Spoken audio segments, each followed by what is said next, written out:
오늘 우리에게 주시는 하나님의 말씀은 요한계시록 5장 1절에서 7절의 말씀입니다.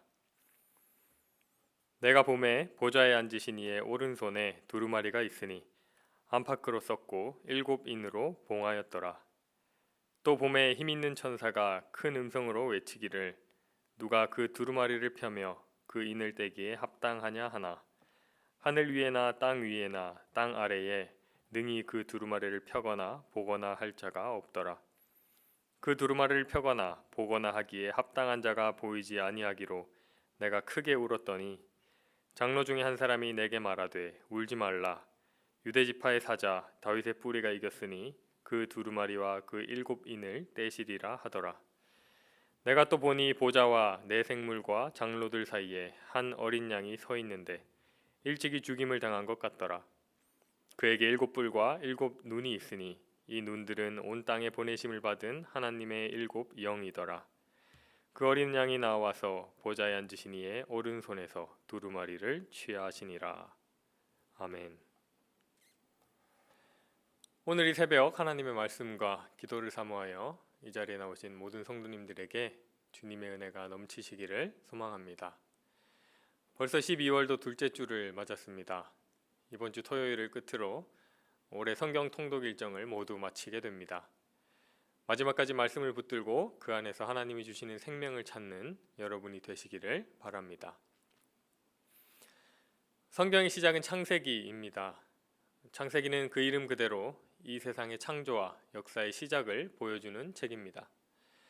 그렇다면 성경의 마지막 책은 무엇일까요? 바로 이번 주에 함께 나누게 될 요한계시록입니다.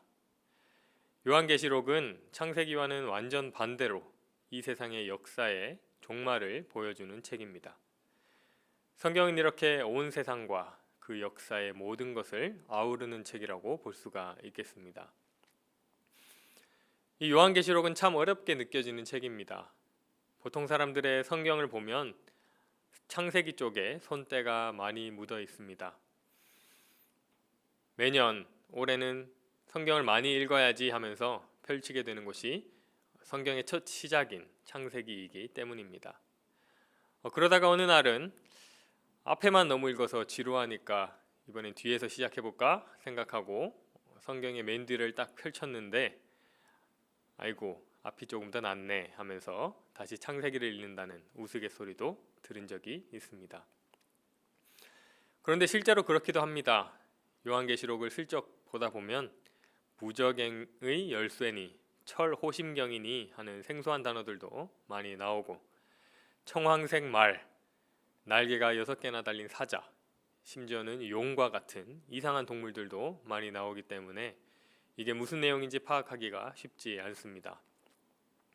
그래서 우리는 이 요한계시록이라는 책이 어떤 책이길래 이렇게 무슨 말인지 모르게 써놓았는지 먼저 살펴볼 필요가 있겠습니다. 요한계시록은 묵시록 혹은 묵시문학이라고도 합니다. 이 묵시라는 것은 쉽게 말해 예언이라고 볼 수 있는데요. 옛날 중세시대를 배경으로 한 영화에 가끔 주술사 같은 사람이 나와서 이상한 음료를 마시고 알아들을 수 없는 예언을 한 후에 풀썩 쓰러지거나 하는 모습이 등장하는 것을 보신 적이 있을 것입니다. 이런 장면을 잘 떠올려 보시고 설명을 들으시면 묵시가 무엇인지 조금은 이해가 되실 것입니다. 묵시의 첫 번째 특징은 예언을 강렬한 인상으로 남기기 위해서 충격적인 이미지를 사용한다는 것입니다. 그리고 두 번째로는 정확한 해석이 불가능하도록 특이한 표현을 사용하고 세 번째로는 직설적이 아니라 난해하고 복잡하게 설명된다는 것입니다. 그래서 상징적인 표현이 많습니다. 그렇다면 왜 이런 묵시적인 책이 필요했을까요? 그것은 시대적 상황과 연관이 있습니다. 그 시절 그리스도인들은 핍박과 박해를 겪었습니다. 예수님의 죽음과 부활 이후에 복음은 그 제자들과 바울 사도에 의해 로마 전역으로 확산되었지만 그만큼 그리스도인들은 로마 황제들에 의해서 핍박과 순환을 겪어야 했습니다. 로마 황제 중에는 자신 스스로를 신으로 주장하는 이도 있었기에 예수를 주로 고백하는 그리스도인들은 황제를 주로 고백할 것인지 예수를 주로 고백할 것인지에 대한 선택을 강요받게 되었습니다. 이런 상황 속에서 쓰여진 책이 어떻게 누구나 알아보기 쉽게 쓰여질 수가 있었겠습니까? 묵시로 쓰여질 수밖에 없었을 것입니다. 그리스도인들이 믿는 종말론적 사상이 당시 로마 지배계층의 입장에서는 굉장히 위험한 사상이었기 때문에 그들 중 누가 보더라도 쉽사리 이 의미를 파악할 수 없게끔 쓰여진 것입니다. 하지만 문화적으로나 신앙적으로 공감을 형성하고 있는 신앙인들은 계시록이 가지고 있는 암시와 상징들을 이해하며 이 책에서 메시지를 얻을 수가 있었을 것입니다. 그리고 그 메시지는 끝이 없어 보이는 박해 앞에서 어찌해야 될지 몰라 당황하고 있던 그리스도인들을 향한 주님의 교훈과 위로였습니다. 오늘날 계시록을 보는 우리도 비록 어려워 보이지만 그 안에서 주님이 주시는 위로를 얻기를 소망합니다. 오늘 본문 말씀은 7인으로 봉인된 두루마리에 대한 내용입니다. 요한은 계시록에서 환상을 계속 보게 되는데 그중 첫 번째 환상이 바로 7인으로 봉인된 두루마리에 대한 환상입니다. 말인즉슨 이렇습니다. 7인으로 봉할 정도로 중요한 어떤 하나님의 모든 비밀에 담긴 이 두루마리를 누가 취할 수 있는가 했더니 바로 다윗의 뿌리가 취한다는 것입니다. 그리고 그 다윗의 뿌리는 곧 일찍이 죽임당한 어린 양입니다. 또한 이 어린 양은 완전함을 뜻하는 7이라는 숫자의 뿔과 눈과 하나님의 영을 가졌습니다. 바로 그 어린 양이 하나님의 두루마리를 취합니다. 어떻습니까? 보좌에 앉으신 이, 즉 하나님의 비밀이 담긴 두루마리를 펼칠 수 있는 어린 양은 누구일까요? 유대지파의 사자 다윗의 뿌리는 누구일까요? 바로 예수 그리스도이십니다. 다윗의 뿌리에서 나서 온 세상의 죄를 짊어지고 일찍이 죽임을 당하신 단 한 분, 예수 그리스도이십니다. 하나님의 손에 들린 두루마리의 7인을 뗄 수 있는 자는 그 누구도 아닌 예수 그리스도라는 것입니다. 보좌에 앉으신 이 어린 양, 다윗의 뿌리, 천사, 어느 하나 제대로 명시된 것이 없지만 우리는 이 상징들이 뜻하는 것이 무엇인지 알 수가 있습니다.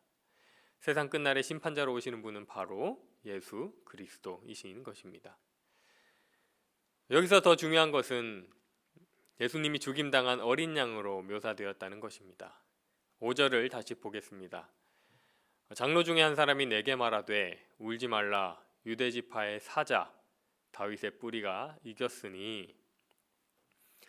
여기서 말하는 사자는 동물 사자입니다. 영어 성경에는 라이온이라고 번역되어 있습니다. 이 사자는 동물의 왕이라고 불릴 정도로 강한 힘을 가진 동물이죠. 본문에 나오는 장로와 요한은 다시 오실 예수님을 강력한 힘의 상징인 사자로 표현했습니다. 하지만 그 뒤에 두루마리를 취한 것은 사자가 아니었습니다. 두루마리를 취한 것은 사자와는 완전히 반대되는 어린 양이었습니다.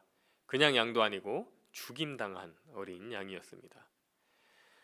하나님의 두루마리는 힘과 권세를 가진 사자가 아니라 피로 얼룩진 어린 양이 취한 것입니다. 사랑하는 성도 여러분, 아직도 우리는 5절에 나오는 장로와 요한처럼 세상 권세와 힘으로 하나님께 구원을 구하고 있는지도 모르겠습니다. 예수님께서 강력한 사자와 같은 힘과 권세로 나를 도와주시기를 바라고 있는 것은 아닌지 돌아봅니다. 하지만 그것은 예수님의 모습이 아닙니다. 사자와 같은 힘과 권력과 세상 명예는 우리의 상상과 바램이지 예수님의 모습이 아닙니다. 그는 어린 양으로 이 세상에 오셨습니다.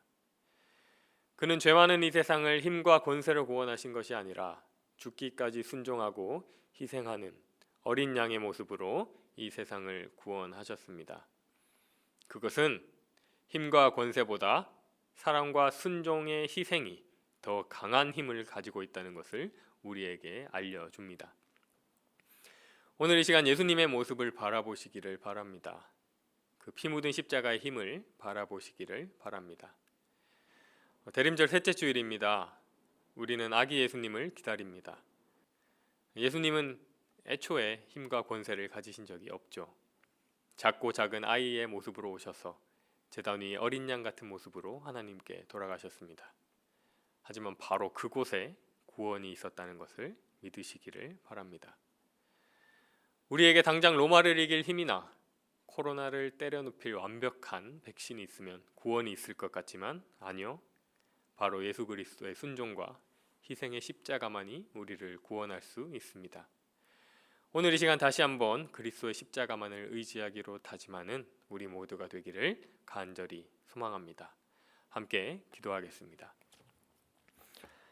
사랑의 주님, 이 대림절 기간에 예수님의 희생을 다시 한번 기억하며 예수님을 기다리기를 소망합니다. 그 십자가를 우리의 마음에 다시 한번 품기를 소망합니다. 힘과 권세로 세상을 누르신 것이 아니라 오직 하나님께 순종하며 희생의 사랑을 행하신 주님, 오늘도 우리에게 구원의 은혜를 베풀어 주시옵소서. 십자가의 사랑을 부어 주시옵소서. 그 은혜로 말미암아 우리 또한 예수님의 길을 소망의 길로 알고 교회와 사회 곳곳에서 자신의 십자가를 지게 하여 주시옵소서. 예수님의 이름으로 기도드립니다. 아멘.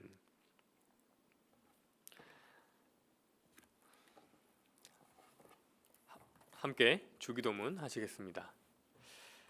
하늘에 계신 우리 아버지, 아버지의 이름을 거룩하게 하시며 아버지의 나라가 오게 하시며 아버지의 뜻이 하늘에서와 같이 땅에서도 이루어지게 하소서.